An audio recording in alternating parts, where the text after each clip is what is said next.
Alors, ça faisait vraiment longtemps que je n'avais pas fait de vidéo. Je vais juste faire un petit update rapide sur qu'est-ce qui se passe dans la serre en ce moment. Avec mon oncle, on a acheté le matériel nécessaire pour faire de la programmation, pour être capable de programmer différentes composantes électriques qui vont rouler dans la serre, dont notamment les systèmes de géothermie. Il va y avoir un fil chauffant aussi. Donc, il va y avoir différentes choses qui vont être contrôlées grâce à un Arduino pour les personnes qui connaissent ça. Puis, c'est moi qui va faire le programme, en fait, à l'ordinateur. Là, je me lance là-dedans. Je vais essayer de faire ça le plus tôt possible. Fait que là, on est rendu au bout, on peut dire comme ça, de la saison de la chaleur. Donc, on est le 13 novembre. J'ai fait une taille assez massive sur les tomates que j'avais carrément pas bien taillées, là, parce que j'avais comme quasiment abandonné, pas le projet, mais j'avais trop de choses à faire. Fait que là, j'ai fait une taille massive, laissant juste les tomates qui restent à mûrir. Fait qu'on a les différentes variétés de tomates ici qui sont en train de mûrir. On en a aussi de la rouge là-bas. Ça me donne... celle-là est vraiment bonne. Une tomate comme plus noire. Et sur ce plan-là aussi, j'ai de la tomate d'un plus gros calibre. Là. Quand même à peu près pour voir le calibre. Qui est en train de pousser. Ici, j'ai du basilic cannelle qui était mal placé parce qu'il était enfoui. Là, puis je l'ai même pas... Je pense que j'en ai même pas mangé une fois. On a les poivrons et je suis vraiment triste parce que il y a full de fleurs, mais là, il est comme trop tard. Fait que probablement qu'on va les arracher parce que je pense qu'ils ne se rendront pas à terme. Puis, j'ai des pucerons aussi en masse qui ont investi les aubergines, mais les aubergines, là, quand même, là, on est au Québec là, en novembre, puis on a des beaux aubergines. Tabarouette! C'est vraiment le fun d'avoir des beaux aubergines comme ça. Fait que là, en commençant la saison... oui, puis il faut que je vous parle de mes figuiers.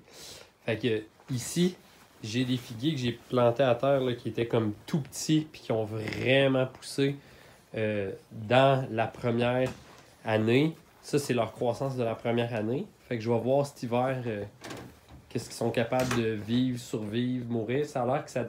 En tout cas, j'ai bonne espérance d'être capable d'avoir des figuiers en vie au printemps prochain. Puis même que ici, même si c'est leur première année, je me retrouve à avoir une figue qui est en train de pousser. Mais là, malheureusement, avec les froids qui s'en viennent et tout, je pense que l'arbre va probablement l'éjecter lui-même. Là. Je suis pas certain que cette figue-là va se rendre au bout. Donc, je vais essayer de faire un topo là-dessus plus tard, mais ce que je vais faire avec les figuiers, c'est que je vais probablement y couper la tête là, puis en faire une forme peut-être un peu plus buissonnante là, pour avoir plus de fruits. Puis, on a ici Frédéric, la voisine, la nouvelle voisine, qui va venir avec... Tu commences à avoir des semis de tomates. Ouais, on voit les tomates qui étaient tombées au sol qui sont en train de repousser. Ben là, il est trop tard pour les tomates malheureusement. Mais j'ai amené un petit plant de persil, genre immense plant de persil. Fait que en arrière, on a mis persil, sauge, romarin. Donc le romarin, pour la petite histoire, pour les petits Québécois, ça ne vit pas dans le sol. La sauge, ça peut, haricot vivre dans le sol, mais des fois ça meurt. Ça dépend des hivers. Mais le romarin, ça ne vit pas dans le sol au Québec. Sauf que si tu étais aux États-Unis ou par exemple en Angleterre, qui est un climat, mettons, disons l'Angleterre, ben ça va vivre à l'année. Fait que, il y a des gens au Québec qui l'ont en pot.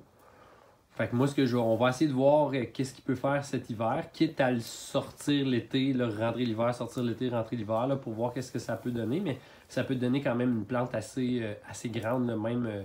je dirais même assez buissonnante, là, ça peut devenir presque, je dirais quasiment haut comme ces figuiers-là. Fait que ça, c'est dans les petites fines herbes. Puis, ce qu'on va faire aussi, on va faire un test. On va déterrer le kale du jardin. Là, les tomates ici, une fois que ça va être ramassé, là, puis que je dirais dans une semaine, peut-être maximum 2 semaines, on va enlever les plants de tomates. Mais en attendant, pour ne pas perdre de temps, on va placer au sol, on va mettre des plants de kale. On va y aller avec 2-3 plants de kale peut-être. Puis ensuite, c'est ça. Puis essentiellement, ce qu'on va faire, c'est que on risque de laisser peut-être les aubergines, même s'ils sont un peu infestés. Il y en a qui poussent encore, là, même des fleurs encore. Là. Mais c'est surtout ceux qui poussent encore. Ensuite, on va les enlever. Puis en attendant, dans la section du fond, on va enlever les poivrons. Puis on va être capable de planter probablement de la laitue, de la coriandre, de la noix, des choses comme ça. Fait qu'on est en train de mettre la table pour l'hiver. Puis, à travers aussi des composantes que j'avais dit qui vont être régulées avec le programme Arduino, pendant l'hiver, selon mes lectures, je pense qu'il manque de luminosité. Donc, je vais aller chercher des lumières d'aile que j'avais déjà pour mes semis, que j'utiliserai plus pour mes semis, puis que je vais installer dans la serre avec un minuteur qui va, qui va permettre de rouler le matin. 2 heures avant que le soleil se lève, puis rouler le soir 2 heures après que le soleil soit levé, quelque chose dans le genre, se soit couché, quelque chose dans le genre. Fait que il y a plus de vidéos qui s'en viennent, mais c'était ça le petit topo. Puis dernière des choses aussi, là en ce moment, j'ai un petit peu de problème au niveau de l'évacuation du surplus de température, parce que justement, comme mes systèmes de géothermie ne sont pas plugués sur un Arduino, ce que je faisais pendant l'été, quand je voyais que la journée allait être chaude, j'allais le plugger manuellement. Puis, sauf que là, pendant l'hiver, les températures oscillent énormément. Puis un des constats que je fais, c'est que dehors, en ce moment, là, il y a vraiment un gap de température assez substantiel par rapport à dans la serre. Fait que si, là, tout à l'heure, puis ça va vite, tout à l'heure, il y avait un peu de soleil, là, on était tout bien, ça condensait dans la serre. Au bout.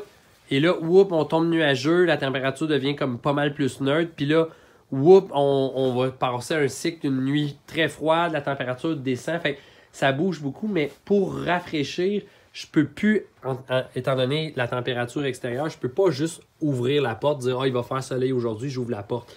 Fait que là, c'est comme assez urgent quand même que je mette en place mes systèmes avec mon Arduino pour utiliser ici la jet fan, puis ici, l'entrée d'air, qui vont me permettre, dans le fond, d'avoir une entrée et une sortie d'air qui va être premièrement plus vers le nord, donc qui vont moins aller directement en contact avec les plantes, puis en plus, qui vont me permettre, dans le fond, d'éviter d'avoir à ouvrir la porte finalement. Fait que c'est tout. C'était le topo que je voulais faire. Désolé d'en avoir moins mis cet été, mais j'avais tellement de choses à faire, puis il y a tellement de belles choses qui s'en viennent justement avec les systèmes informatiques. La serre est, je dirais, prête à 90%. Il reste à installer les systèmes, puis ensuite, je vais en profiter pour vraiment faire des vidéos plus exhaustives. Alors, sur ça, bonne journée!